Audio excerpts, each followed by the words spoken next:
Jerry rang a tree her, so Gaeilge don Jerry na leis. Agus is lá specialta atá an aniu. Lá Domhanda na Leabhair atá an. Bíonn lá Domhanda na Leabhair an ar a bhain achan bliain. Agus is sé aniu lá Domhanda na Leabhair an mbliana.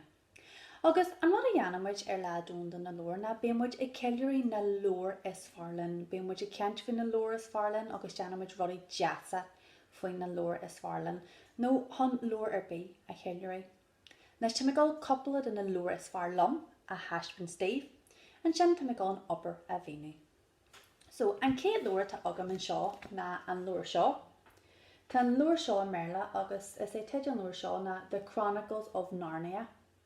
Nes is Leabhair céine specialta é seo, mar sa Leabhair seo tá 1, 2, 3, 4, 5, 6 seacht scéal difriúil sa Leabhair seo.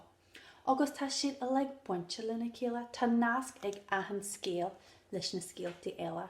Lána siad ar raibh leis an scéal. So sin ceann na Leabhair is fearlum. Tá an Leabhair seo faoi teaghlach a héan hiig ach dréachta dar bhainneam Narnia agus bualann sé le hanmhaithe a loran le daine agus is ríthe agus banfransa iad san ach seo. Sin is breall an Leabhair seo mar tá codhhaid rudaí deasa agus rudaí simala agus rudaí grammara an.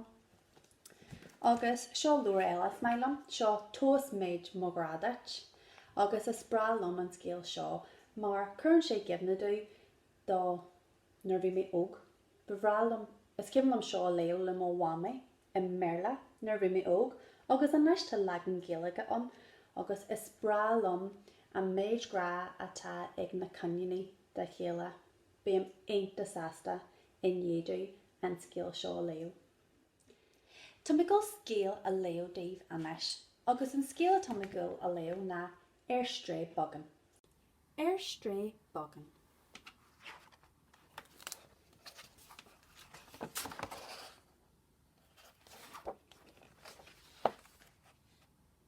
Uh-oh. Heeft een opkomen ook shears. Plimp, plimp, plimp. An bhfuiltú ag geart ar sa ara rua. Tá mé ar stré ar sa olcamhainní. Ceá bhfuil mó wame? Nábí burtha a stór. Ju é mise do wame deit. Cén cuma atá orthaí? Tá mo wame an mhór mar seo ar sa olcamhainní. Teigim go maithú ar sa ara rua. Lán mise. Seo í do wame.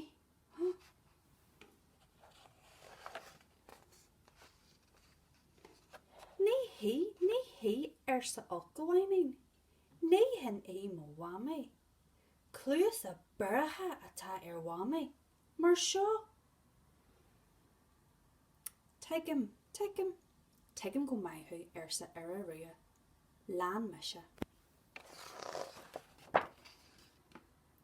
Seo í do wame. Ní hí ar sa olcamhainní. Ní hin é mo wame. Súla móra atá ag mame. Mar seo.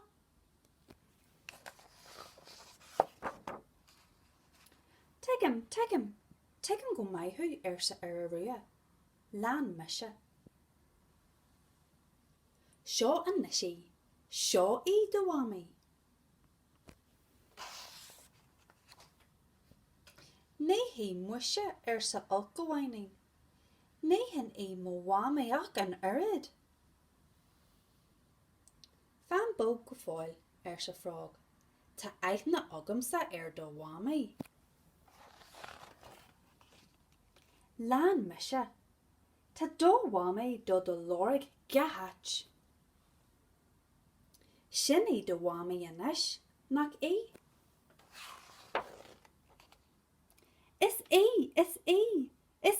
atá an, tá tú an. Ó gur míle mai agat sa mama alcoan.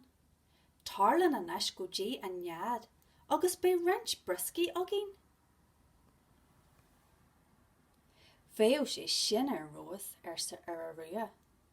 Brisky ambaiste, go héintach.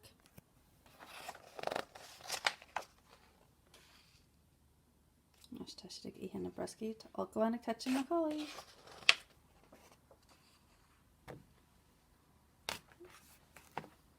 Uh-oh. Gdéis a alcoan golí anu anis. Nes móna tá le Janu agah aniu na tá lervus lór le Janu.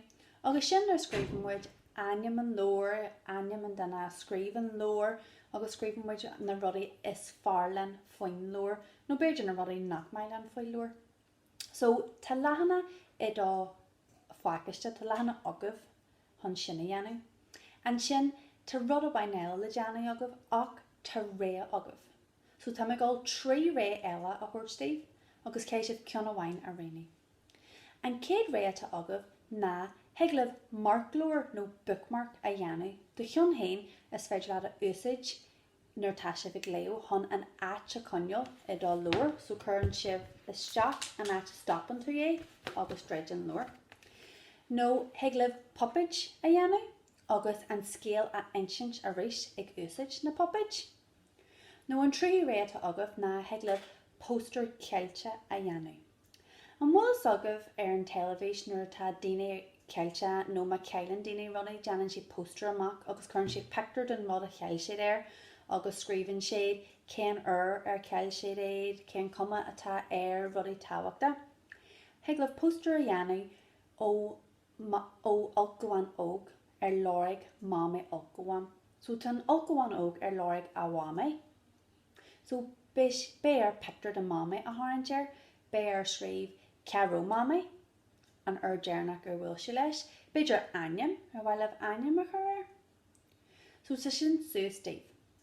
So an rud a céis a Janu na ceanan an lervus lór atá agah lehanana a Janu. An sin tá ré agah, heglah poppage a Janu, nó heglah poster a Janu, nó heglah marklór nó bookmark a Janu.